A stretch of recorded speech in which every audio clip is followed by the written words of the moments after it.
오늘 우리가 민수기 33장 50에서 56절, 그리고 마태복음 7장 15절에서 23절, 그리고 누가복음 19장 15절에서 22절입니다. 다시 말하면 민수기 본문 33장 50에서 56절의 그 모압 평지에서의 말씀과, 그다음에 마태복음 7장 15절에서 23절은 많은 사람들이 나와서 주님, 내가 이렇게 열심히 봉사하고 하나님을 믿지 않았습니까? 얘기하는 사람들이 나오는데 주님이 그렇게 말씀하십니다. 내가 너희를 도무지 알지 못한다 라는 그런 맥락의 말씀이고, 누가복음 19장은 달란트, 마태복음 25장 말씀과 비슷한 맥락인데요.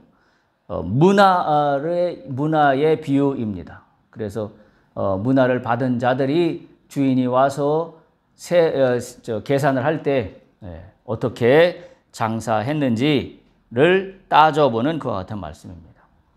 그냥 객관적으로만 딱 보면 이 세 개 본문의 말씀이 아무런 연관성이 없어 보입니다.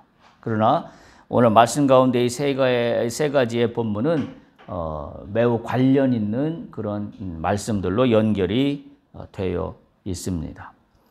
오늘도 말씀드린 대로 지난주와 동일한 주 본문은 민수기 33장 50에서 56절입니다. 이미 이 본문의 배경은 모압 평지입니다. 이제 가나안 땅에 바로 들어가기 직전이죠. 그래서 이스라엘 백성들이 모압 평지에 직결해 있는 그와 같은 상황이고요. 그때 이제 하나님께서 모세를 통하여 주시는 말씀이 지금 아주 함축적으로 기록된 게 33장 50에서 56절이에요. 그런데 우리가 알다시피 33장 1절에서 49절까지 어떤 일들이 있었냐면, 그동안 이스라엘 백성들이 광야를 거쳐온 지명을 하나하나 거론하며 이 땅을 이렇게 건너왔다는 것을 회고하는 그와 같은 말씀들이었어요. 그런데 그것이 끝이 아니었죠. 왜냐하면 33장 50절부터 실질적으로 이제 너희가 해야 될 것들에 대한 말씀이 여호와를 통하여 모세에게 말씀하고 있기 때문인데요. 한마디로 얘기하면 이런 겁니다. 너희가 지금 광야를 거쳐왔어? 다시 말하면 너희가 지금 어려운 시간들을 다 거쳐왔어? 그러면 그게 끝이 아니라는 거예요. 지난번에도 말씀드렸죠. 우리가 고난의 시간들을 겪어와요. 누구나 다 고난의 시간을 겪습니다. 근데 대부분 고난의 시간을 겪어왔다고 여겨지는 그 시간이 되면 그거로 끝입니다. 그래서 승리했다고 이야기해요. 고난의 시간을 거쳐온 것이 끝이 아닙니다. 오늘 지금 본문의 말씀에서 보듯이 33장 50에서 56절은 무슨 말씀을 하고 있냐면, 너희가 지금 광야 40년 참 힘들게 어렵게 죽을 고비 넘어가며 왔어. 또 많이 죽었죠, 사람들이. 1세대는 거의 다 죽었으니까. 그러면 그것이 끝이 아니라 이제는 어떻게 살 것인 거예요. 너희가 고난이 끝났어? 그래. 그러면 이제는 너희에게 남아있는 중요한 미션은 뭐냐면, 앞으로 너희가 이 고난을 잘 끝냈기에 이제 어떻게 살 거냐는 거예요. 그게 지금 민수기 33장 50절에서 56절 하나님께서 모세에게 이스라엘 백성들에게 하라고 말씀해 주시고 있는 내용입니다. 한마디로 어떻게 살 것인가요? 어떻게 살아요? 이런 거죠. 하나님의 백성으로 부름을 받아 출애굽해서 가나안 땅으로 바로 들어가는 줄 알았는데, 소위 말해서 훈련의 과정을 40년이나 거치고 지금 모압 평지에 와 있는 이 시점이 끝이 아니라는 거예요. 오히려 지금부터 너희가 이 고난을 다 겪어온 하나님의 백성으로서의 삶은 이제부터 진짜 시작이야. 그 이야기가 강력하게 지금 조명되고 있는 부분이 이 민수기 33장 마지막 부분에서 지금 펼쳐지고 있는 겁니다. 그래서 오늘 말씀을 주로 드리고자 하는 내용은 민수기 33장 50절에서 56절인데, 그 중에서도 포커싱은 어디에 되어 있냐면 54절에 되어 있습니다. 제가 지금 오늘 드리고자 하는 말씀은 민수기 33장 54절이 주 본문입니다. 이렇게 되어 있어요.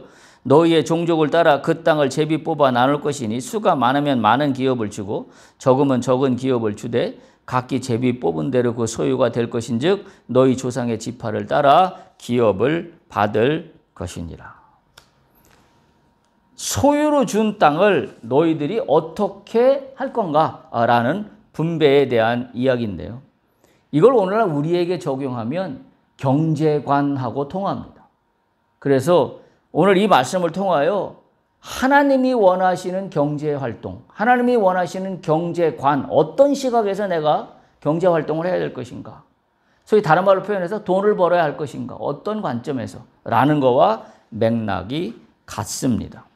그래서 그거와 관련된 말씀으로 제가 마태복음 7장 15절에서 23절의 말씀과 누가복음 19장 15절에서 22절의 말씀을 함께 병행 본문으로 삼아서 오늘 말씀을 전하고자 하는 것입니다.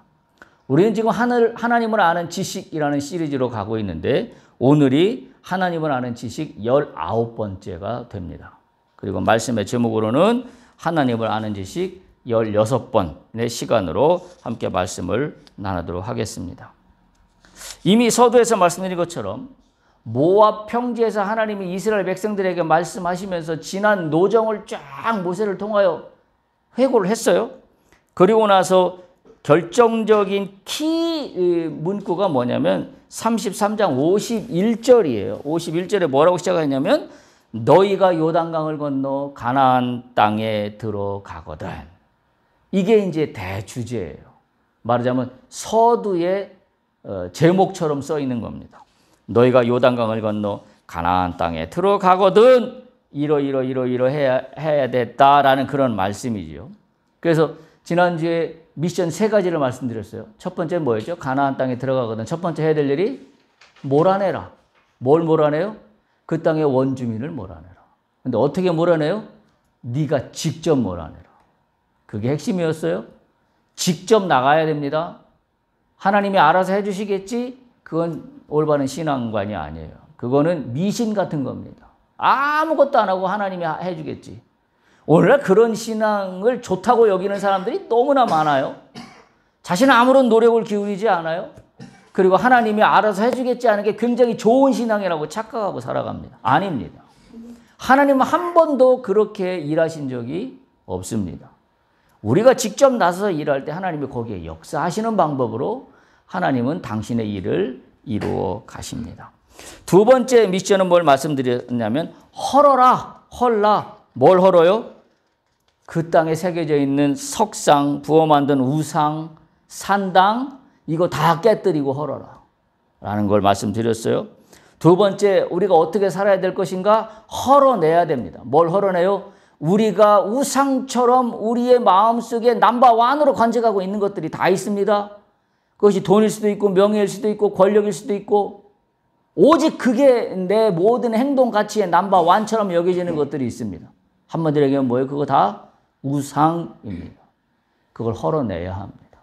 우리가 구원을 받았어요. 예수 그리스도의 십자가의 공로로 말미암아 우리가 구원을 받았다라고 한다면 오늘 말씀처럼 구원받은 걸로 끝나는 게 아니라 구원받은 자로서 어떻게 살 것인가에 두 번째 미션은 내 속에 있는 내 생활 가운데 있는 내 사업 가운데 있는 모든 우상적인 하나님이 아닌 그 모든 요소들을 다 헐어내야 합니다.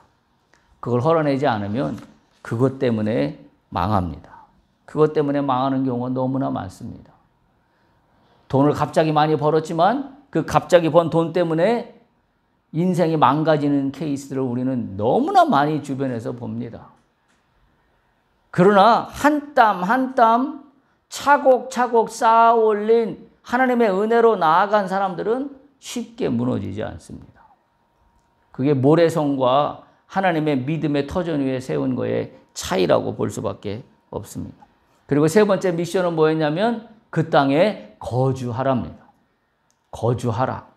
거주하라는 얘기는 뭐예요? 실제 너의 소유가 되라는 거예요. 하나님이 주신 축복이. 굉장히 중요한 말씀입니다. 한마디로 실체가 있는 땅입니다. 근데 오늘날 우리는 실체가 없는 거를 내가 소유권만 가지고 그걸 내 삶으로 주장하고자 하는 경우들이 너무나 많아요. 그 대표적인 것이 부동산 투기, 각종 금융 투기. 아무것도 실체는 없어요. 내가 거기에 살지도 않아요. 그런데 소유만 하고 있어서 그 땅이 내 거라고 이야기하는 건 성경적이지 않습니다. 하나님은 분명히 말씀하셨어요. 내가 약속한 그 땅에 너희가 들어가거든 거기에서 거주하라. 거주하라는 얘기는 실제 너와 함께 하라는 겁니다. 그냥 피상적으로 분리되어서 그건 그거고 나는 나고 따로따로 있으라는 이야기가 아니에요. 믿음의 사람들 가운데에서도 그들의 재산 증식의 수단을 실제 뭔가 실체가 있는 걸로 하지 않고 뜬구름 잡는 걸로 재산을 증식하려고 하는 사람들이 너무나 많습니다. 여러분 보세요. 그런 사람들의 믿음이 좋던가요? 우리가 대충 짐작하지만 믿음이 있는 것처럼 이야기는 하지만 믿음이 없는 사람들입니다. 왜? 말씀대로 성경대로 하지 않은 건 믿음이 없는 거예요. 자기들은 하나님의 은혜로 뭐 이렇게 내가 뭐 당첨되어서 뭐 어떻게 되어서 내가 큰 돈을 만졌다라고 이야기할지 모르겠지만 그건 믿음하고 상관없는 이야기입니다. 믿음하고 상관없는 이야기. 우리가 분명히 기억해야 됩니다. 이와 같은 배경 속에서 하나님이 53절 보세요. 이렇게 지금 말씀이 진행돼요. 민수기 33장 53절에 보면 그 땅을 점령하여 거기 거주하라 해놓고 그 다음 말씀부터 이어진다고 보면 돼요. 그 땅을 너희 소유로 너희에게 주었다. 소유로 나에게 주었다는 걸 기억해야 됩니다. 그러면 우리는 소유로 나에게 주었으면 소유로 나에게 준 걸로 끝이라고 여깁니다. 그래서 그 다음부터 삶은 하나님과 상관없는 삶으로 망가져 버리고 말아요. 그래서 문제가 되는 거죠. 소유로 하나님이 주었으면 그 다음 또 내가 해야 될 책무가 있어요. 그게 지금 오늘 54절이에요. 54절 말씀으로 이어져 있는 겁니다. 하나님께서 소유로 주셨기 때문에 해야 될 미션이 있는데 그것은 소유로 받은 것을 어떻게 분배할 것이냐예요. 소유로 주었으니 네 맘대로 해라가 아닙니다. 하나님이 이 부분을 명확하게 우리에게 다시 한번 말씀하고 있습니다. 그래서 이건 단지 소유로 된 것을 분배하는 그와 같은 어떤 분배의 이야기만이 담겨지는 것이 아니라 이 분배의 이야기 속에는 중요한 영적 원리가 숨어 있습니다. 오늘 그 말씀을 드리고자 하는 것입니다. 소유를 분배한다는 것은 건강한 삶을 위하여 굉장히 중요한 일입니다. 많은 사람들이 소유는 했지만 소위 말해서 소유된 것이 순환되도록 해야 되는데 그걸 하지 못하고 고인물처럼 붙잡고만 있다가 여러 가지 문제가 터지는 경우가 너무나 많습니다. 오늘 그 관점의 이야기를 함께 나누고자 합니다. 소유에 대한 거의 분배가 잘못되면 오히려 그 이후에 갈등이 훨씬 더 커집니다. 뭐 정확한 이해는 아니지만 우리 사회에서 가장 그 고통스러운 이 분배 부분의 이야기 중에 하나는 유산 상속 부분이잖아요. 아버지가 돌아가셨는데 아버지가 남겨놓은 재산이 있는데 그때부터 그 가정에 문제가 싹트기 시작합니다. 그 재산을 처리하는 과정에서 자식들 간에 원수가 돼버리고 말아요. 그건 뭐 비일비재한 이야기입니다. 그래서 우리가 영적으로 우리가 믿는 사람들이 눈을 떠야 되는 것은 하나님이 축복을 주셔서 나에게 소유로 준 것 감사하고 귀한 일이에요. 굉장한 믿음의 승리입니다. 그러나 그거로 끝나서는 안 된다는 거예요. 그 다음으로 나가야 되는데 그 다음의 이야기가 뭐냐? 그게 이걸 어떻게 분배할 거냐. 다른 말로 표현하면 어떻게 하나님이 나에게 복으로 주셨던 이 소유의 이 복들을 순환하게 할 것이냐 라는 그와 같은 맥락과 같이 연결이 됩니다. 그 여기에는 두 가지 중요한 원칙이 있는데 54절 보세요. 민수기 33장 54절 첫 번째 원칙이 종족을 따라 그 땅을 제비 뽑아 나누라 이렇게 시작합니다. 첫 번째 원칙은 제비 뽑아 나누라. 그리고 두 번째 원칙은 수가 많으면 많은 기업을, 수가 적으면 적은 기업으로 나누라. 그게 지금 54절의 앞부분과 뒷부분에 동시에 나와 있어요. 자, 그러니까 소유를 받은 거에 대한 그 다음에 그 중요한 원리가 있는데 두 가지인데 하나는 뭐냐면 종족을 따라 그 땅을 제비 뽑아라. 그리고 또 한 가지는 수가 많으면 많은 기업을, 인구수가 적으면 적은 기업으로 분배해라. 이와 같은 이야기가 거기에 나와 있습니다. 물론 이 이야기는 이미 우리가 민수기 26장 53절에서 56절에서 한번 살펴본 바가 있습니다. 그래서 그 말씀의 연장선에서 오늘 이렇게 요약처럼 민수기 33장 54절에 언급이 되고 있습니다. 먼저 종족을 따라 그 땅을 제비 뽑아 나누라는 말씀입니다. 이건 말씀드린 대로 위치를 어디에 정할 건가요? 이걸 안 정하면 어떤 식이 될까요?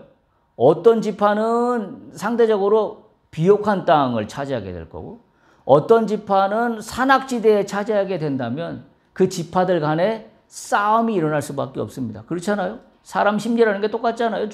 이왕이면 더 좋은 땅을 내가 받아서 분배받아서 살고 싶지 나쁜 악한 조건의 땅을 받고 싶은 사람은 한 명도 없을 겁니다. 만약에 악한 땅을 내가 받는 게 좋겠다라고 하는 사람은 그건 그냥 상식적인 그런 생각을 갖고 있는 사람은 아니죠. 뭔가 특별한 이유가 있는 거라고 밖에는 이야기할 수가 없습니다. 그래서 하나님의 공정한 방법은 제비뽑기예요.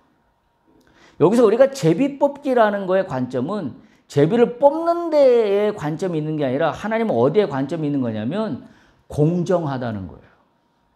우리가 돈을 어떻게 벌 것인가? 공정하게 벌어야 합니다. 우리가 소유로 갖고 있는 거에 대해서 어떻게 우리가 나의 포지션을 정할 것인가? 공정한 방법으로 정해야 된다는 거예요. 내 소유가 되었기 때문에 내 마음대로 정한다? 그래서 나는 비옥한 땅만 가져가겠다? 나는 산악지역은 안 하겠다? 이것만 갖고 간다 그러면 그건 공정하지 않다는 거예요. 제비뽑기에 숨겨져 있는 원리는 공정입니다. 그냥 제비를 뽑아서 뭐 가져갔다 이런 의미가 아닌 거죠. 그런데 제비뽑기 하는데 뭐라고 되어 있냐면 민수기 26장 아까 말씀드린 대로 56절에 보면 그 원칙에는 인구수의 많고 적음과 상관없이 다소를 막론하고 그런 문구가 들어가 있어요. 다소를 막론하고. 그 다소를 막론하고 그들의 기업을 제비 뽑아 나눌지니라. 이게 민수기 26장 56절에 기록되는 말씀인데 민수기 26장. 그런데 바로 그 다소를 막론하고 무슨 이야기예요? 인구수가 많던 인구수가 작던 다른 말로 표현하면 힘이 더 있던 힘이 없던 상관없이 공정한 게임이어야 된다는 거예요. 힘이 있기 때문에 내가 더 말하자면 어드밴티지를 더 갖고 가는 거 이런 건 아니라는 거죠. 그런 건 아니라는 겁니다.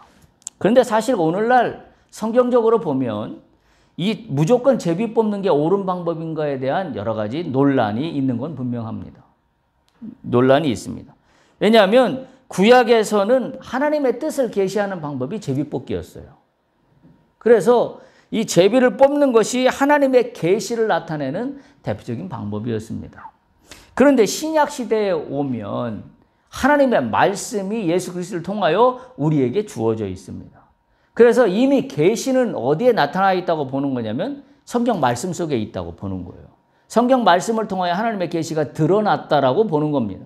따라서 그런 관점에서 보면 구약에서 하나님의 계시를 알기 위해서 제비 뽑기 했다라는 그 기본 원리에 입각해 본다면 오늘날 신약 시대에 제비 뽑기 한다는 것은 그런 면에서는 제비 뽑기가 오늘날 방법으로도 유효하다라고 전혀 얘기하는 데는 불편한 그런 진실이 있다라는 사실이에요. 왜냐하면 이미 하나님이 성경 말씀을 통하여 계시를 해 주셨기 때문입니다. 그럼에도 불구하고 오늘날 특별히 교회에서 임직자들을 선출할 때 제비뽑기를 많이 합니다. 제비뽑기를 하는 이유는 굉장히 공정해 보이기 때문이죠. 그러나 한편으로 보면 그 뒤에는 공정한 절차를 가져가기 위해서 제비뽑기 하지 않습니다. 속뜻은 뭐예요? 교인들 간에 싸움이 납니다. 그리고 골치 아픕니다. 목사님 입장에서는 누구를 장도를 줘야 되고 누구를 권사를 줘야 되고 집사를 줘야 되는데 그 과정에서 늘 불만과 불평이 드러나게 되어 있습니다. 왜 우리 목사님은 나에게는 안 주시고 저 사람만 주었나? 그 불평 불만이 있게 돼 있어요. 그래서 아예 그런 불평 불만의 요소를 차단하기 위해서 제비뽑기를 하는 교회들이 많습니다. 그래서 교회들마다 무기명으로 그런 교회들 많죠. 올해 장로를 선출하는데 여러분이 이름을 적어내세요. 그래서 가장 이름이 많이 쓰여진 사람 몇 사람을 대상으로 해서 뭔가 또 선출 방법을 결정하는 일종의 제비뽑기죠. 사실은 선거라는 제도가 오늘날 민주적인 방법인 것 같지만 실질적으로는 여러 가지 불편부당한 일이 너무나 많아요. 왜냐하면 그 과정 속에서 어떤 일이 제일 문제가 되냐면 공동체가 훼손됩니다. 그 대표적인 게 우리나라가 지금 겪고 있는 문제 아닌가요? 선거를 할 때마다 나라가 두 동강이 나버립니다. 소위 말해서 보수 진영을 지지하는 국민들과 진보 진영을 지지하는 국민들로 정확히 나라가 두 동강이 나버리고 말아요. 그럼 과연 이런 민주주의 방법이라고 여기는 선거가 과연 올바른 방법이냐? 라는 거에는 문제가 분명히 있을 수밖에 없는 거죠. 결국 뭐냐면 제도가 문제가 아니라 제도를 운영하는 인간이 문제인 거죠. 그 인간 속에 욕심이 들어가 있기 때문에. 자, 그러면 그 욕심이라는 부분에 대해서 우리는 어떤 쪽에 관심과 눈을 떠야 되냐면 공정이라는 단어에 눈을 떠야 됩니다. 그래야 제비뽑기 원리의 근본 그 원리가 무엇인지를 이해할 수 있게 되는 거죠.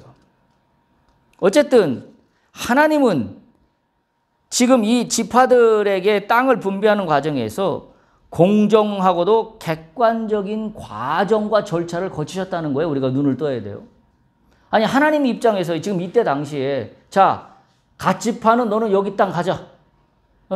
또 요셉 지파 므낫세 지파는 이 땅을 가져. 뭐 이렇게 할 수도 있는 거 아닙니까? 르우벤 지파는 이 땅을 가져. 베냐민 지파는 이 땅으로 가. 라고 하나님이 명령한들 누가 뭐라고 하겠어요? 근데 하나님은 그런 방법을 취하지 않고 너희들이 직접 제비를 뽑아라. 그 얘기는 뭐예요? 하나님은 이 결과를 만드는 일에 있어서 과정과 절차를 공정하게 하셨다는 게 우리가 눈을 떠야 돼요. 하나님이 그냥 명령하시면 되는 일이에요. 근데 하나님 명령하시지 않았다는 거예요. 우리가 눈을 떠야 합니다. 따라서 우리가 회사를 경영하거나 무엇을 하든지 마찬가지 원리가 여기에 적용이 돼요. 내가 사장이에요? 사장이니까 내 마음대로 한다? 안 됩니다. 과정과 절차가 객관적이고 이 종업원 구성원들이 이해할 수 있어야 합니다. 하나님이 그렇게 하셨잖아요. 과정과 절차를 아주 중요하게 여겨서 분배의 기준을 세우셨다는 겁니다. 두 번째, 수가 많으면 많은 기업을 수가 적으면 적은 기업으로 나누라고 하는 거예요. 이게 이제 분배의 중요한 기준이 하나가 더 나오는 거예요. 모든 걸 다 똑같이 나누는 게 아니었습니다. 위치는 제비뽑기를 통하여 누구는 북쪽에, 누구는 남쪽에, 누구는 동쪽에, 누구는 서쪽에, 누구는 가운데에 제비뽑기를 통하여 지역의 위치는 정했지만 각 정해진 넓이는 수에 따라 비례 보상의 원칙입니다. 인구수가 많으면 그만큼 넓은 지역을, 인구수가 작으면 그만큼 작은 지역을 넓이로 비례하도록 하나님이 분배하시라고 했다는 겁니다. 만약에 위치까지도 제비뽑기로 하고 그리고 넓이까지도 똑같이 자, 너도 파이 한쪽, 나도 파이 한쪽, 저 사람도 파이 한쪽으로 하지 않았다는 거예요. 파이의 크기는 인구수에 따라 달라졌습니다. 우린 여기에 눈을 떠야 돼요. 오늘날 우리 사회에 이 공평하다는 기준이 굉장히 혼란스럽습니다. 오늘날 우리 사회에 공평하다는 기준이 그냥 똑같이 나눠야 된다는 생각들로 팽배해 있어요. 그래서 너도 파이 한 조각, 나도 파이 한 조각, 이게 공평하다고 여기는데 성경적인 개념에서 보면 그거는 공평한 게 아닙니다. 예를 들면 너는 인구수가 많고 또 말해서 재산이 많은데 너도 파이 한쪽만 가져가라. 네가 사회에 공헌한 것도 많은데 너도 파이 한쪽만 가져가라. 얘는 아무것도 한 게 없는데 너도 파이 한쪽만 가져가라. 그런 식의 주장을 하는 것은 매우 불합리한 주장입니다. 특별히 성경 말씀이 왜곡되는 경우가 어디에서 많이 나타나냐면 복음서에 보면 뭐 구약 성경도 마찬가지고 주님께서 소외된 자, 가난한 자, 병든 자들을 굉장히 많이 돌보셨습니다. 그 팩트만 가지고 많은 사회의 사람들이 뭐라고 이야기하냐면 그렇기 때문에 그들이나 그렇지 않은 자들이나 모두가 다 공평하게 분배가 되어야 된다라고 생각합니다. 특별히 정치권에서 그런 생각들이 굉장히 많습니다. 그래서 공평하게 나누는 것이 공평하다라고 여기는 거죠. 근데 성경적인 기준에서 보면 그렇지 않다라는 거예요. 그렇다고 연약한 자, 소외된 자들을 돌보지 말라는 게 아니라 그들은 그들에 알맞는 몫을 주면 되는 거예요. 하나도 안 주려고 하니까 문제가 생기고 또 주되 똑같이 주려고 하니까 또 문제가 생기는 거예요. 그래서 이 인원수에 맞춰서 크고 작음을 결정했다는 것 사실에 우리가 잘 귀를 기울여야 됩니다. 성경적인 방법은 노력에 따른 보상도 중요하게 여긴다는 거예요. 노력을 했는데 거기에 따라서 다 무시하고 그냥 똑같이 나눈다? 그건 뭐냐면 공산주의가 하는 방법이죠. 예, 똑같이 강냉에 한 포대씩 배급받는 거나 똑같은 거죠. 그래서 이 성경에 보면 인구 규모에 따라서 비례 원칙을 따르고 있다라는 겁니다. 자, 하나님께서 가나안 땅을 공정하게 분배하도록 명령하시는데 이것은 천국에 대한 이야기와도 동일한 맥락입니다. 아무도 다른 사람을 질시할 수 없고 아무도 다른 사람을 불편부당하다고 불만을 토로할 수도 없습니다. 왜? 천국에 대한 상속권은 누구에게나 주어져 있습니다. 그렇지만 그렇다고 누구에게나 상속권이 주어지지는 않습니다. 이게 성경의 원리예요. 누구에게나 문은 열려 있지만 문이 열려 있다고 누구나 다 소유할 수 있는 건 아니라는 겁니다. 그게 성경적인 방법이에요. 그래서 이 천국에 주어지는 천국 자체는 각자의 영적인 그 영역 넓이에 따라 성장에 따라 천차만별로 다르다라는 사실입니다. 이게 하나님의 공의예요. 똑같이 나누는 게 하나님의 공의가 아니라 그들의 영적인 성장에 따라 몫이 천차만별로 달라질 수밖에 없다라는 게 그게 하나님의 공의예요. 공산주의처럼 똑같이 너도 옥수수 한 포대, 나도 옥수수 한 포대만 가져가는 게 공정한 방법이 아니라는 사실입니다. 오늘 두 번째로 본문을 삼은 마태복음 7장 15절에서 23절에 보면 예수님께서 하신 말씀이 나타납니다. 예수님께서 하신 말씀의 맥락은 한마디로 이거예요. 열매로 그들이 맺은 열매로 그들을 알리라. 열매로 그들을 알리라는 마태복음 7장 15절에서 23절의 말씀이에요. 23절에 보면 이렇게 기록되어 있어요. 그때 내가 그들에게 밝히 말하되 내가 너희를 도무지 알지 못한다라고 말씀합니다. 아니 모든 것을 다 아시는 주님께서 장차 심판의 때에 왜 당신 앞에 나온 많은 무리들 가운데 그것도 불신자도 아니고 주님을 따랐다라고 했던 사람들이에요. 그죠? 여기 보면 22절에 보면 주여 내가 우리가 주의 이름으로 선지자 노릇하며 주의 이름으로 귀신을 쫓아내며 주의 이름으로 많은 권능을 행했는데 주님 뭐라고 그러세요? 그런데 나는 너희를 도무지 알지 못한다라고 말씀하시는 거거든요. 주님께서 너희를 도무지 알지 못한다라고 하신 말씀은 이 알다라는 말씀은 이 성경에서 굉장히 중요한 단어예요. 이게 소위 그리스어로는 키노스코라는 말인데 이게 관계, 경험하다 이런 말씀이에요. 이게 원어적인 의미는 어떤 의미를 갖고 있냐면 남녀 간의 그 성관계에 해당하는 그와 같은 관계의 의미가 이 키노스코예요. 성경에서 하나님을 알다라고 할 때 이 단어를 쓰고 있어요. 그 얘기는 뭐예요? 그냥 이름만 안다 그런 관계가 아니라 진짜 하나님과의 친족한 관계를 맺는다는 의미를 강조하기 위해서 이 단어를 쓰고 있습니다.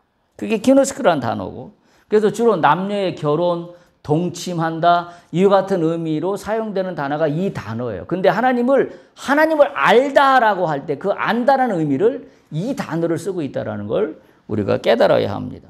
구약 성경에서는 이 키노스코라는 말을 야다라는 말을 쓰는데 이 야다라는 말도 똑같이 관계, 경험하다 이와 같은 의미가 동시에 들어가 있습니다. 그러니까 본문에서 주님이 내가 너희를 도무지 알지 못한다 이 말씀을 이 원문의 뜻대로 다시 한번 해석해 본다면 이렇게 할 수가 있어요.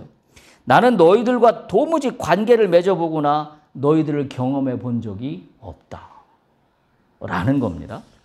자, 그래서 16절에 보면 주께서 이렇게 말씀하세요.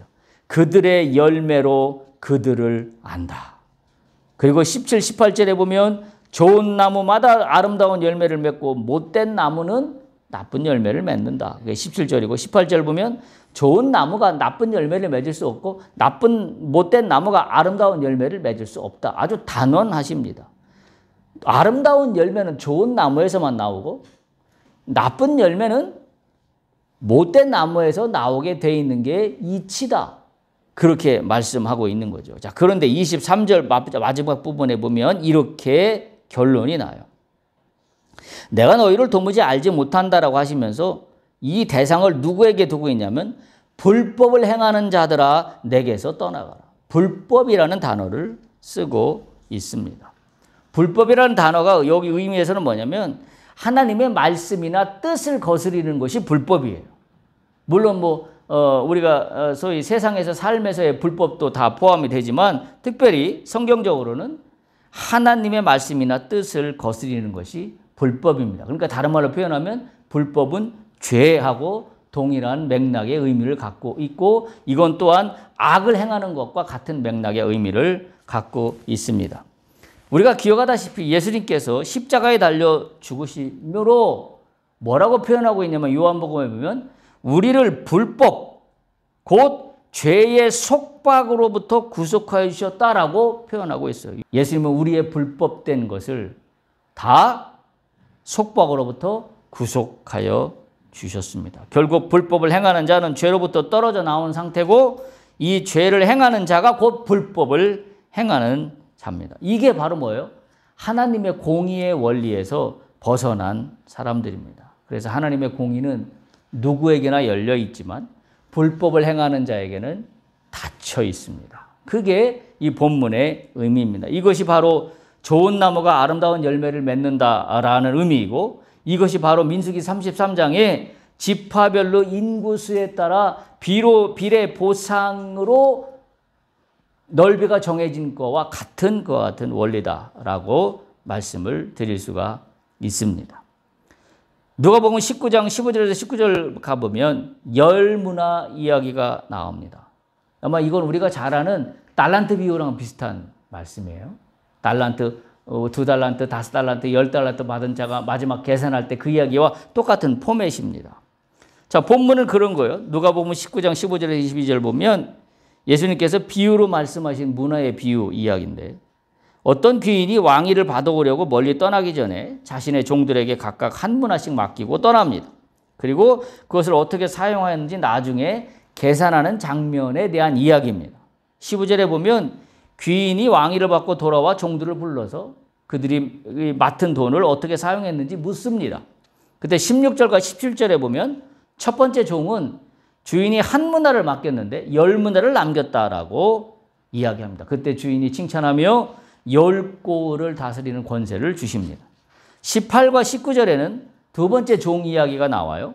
한 문화를 받았던 이 종은 5문화를 남깁니다. 그때 마찬가지로 이 5문화를 남긴 종에게 5고를 다스리는 권세를 맡깁니다. 그러나 20절에 보면 마지막 세 번째 종이 나옵니다.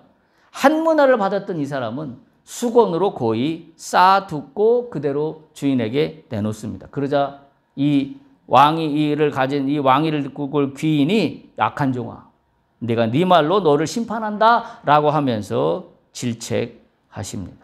이 비유는 예수님께서 주시는 은혜나 재능, 기회를 어떻게 활용했는지에 대한 이야기예요. 주님은 우리에게 여러 가지 권능과 재능을 허락해 주셨어요. 내가 그러면 이 땅을 사는 동안에 나에게 주신 재능을 어떻게 내가 활용했는가? 다시 말하면 뭐예요? 나에게 받은 재능을 내가 소유로 나만 갖고 있었는가? 아니면 이것을 뭔가 순환시켰는가라는 문제예요. 그 이야기를 이 문화 이야기에서 하고 있는 겁니다. 따라서 이 문화 이야기는 하나님의 공의를 바탕으로 어떤 관점으로 나에게 소유로 주신 어떤 재산이나 재능을 내가 어떻게 활용해야 할 것인가 라는 것에 대한 이야기를 하고 있는데요. 첫 번째는 책임감과 신실함입니다. 하나님께서 우리에게 주신 자원을 어떻게 활용했는가 거기에 대한 책임과 신실함입니다. 그래서 작은 일에 충성할 때 더 큰 책임이 주어진다는 논리가 여기에 숨어 있습니다. 두 번째는 보상의 원칙입니다.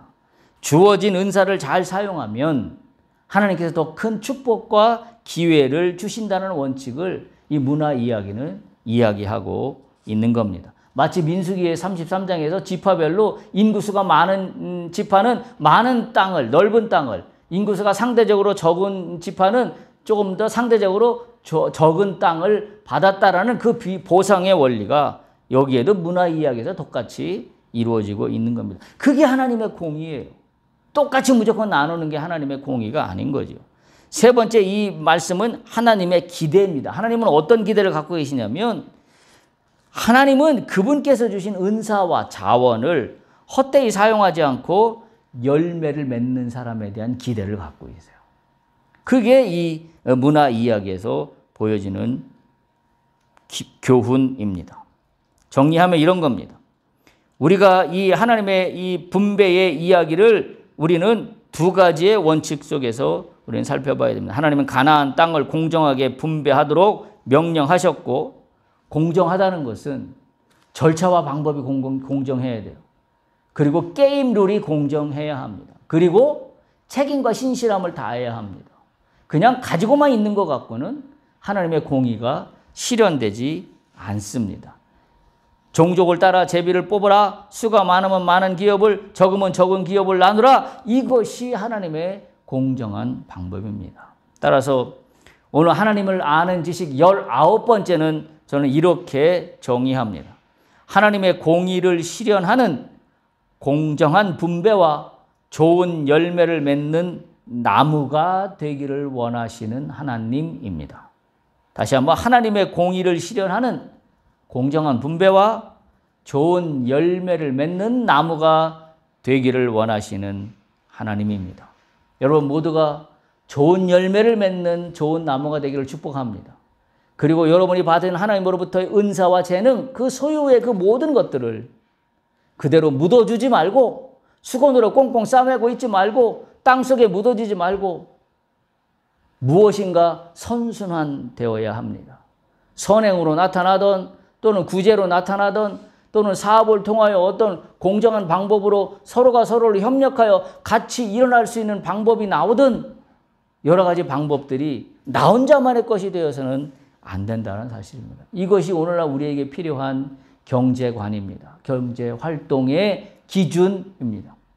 여러분 모두가 다 오늘 하나님이 말씀해 주시는 공의로운 방법과 절차를 통하여 좋은 열매를 맺는 좋은 나무 다 되시기를 주님의 이름으로 축복합니다. 할렐루야.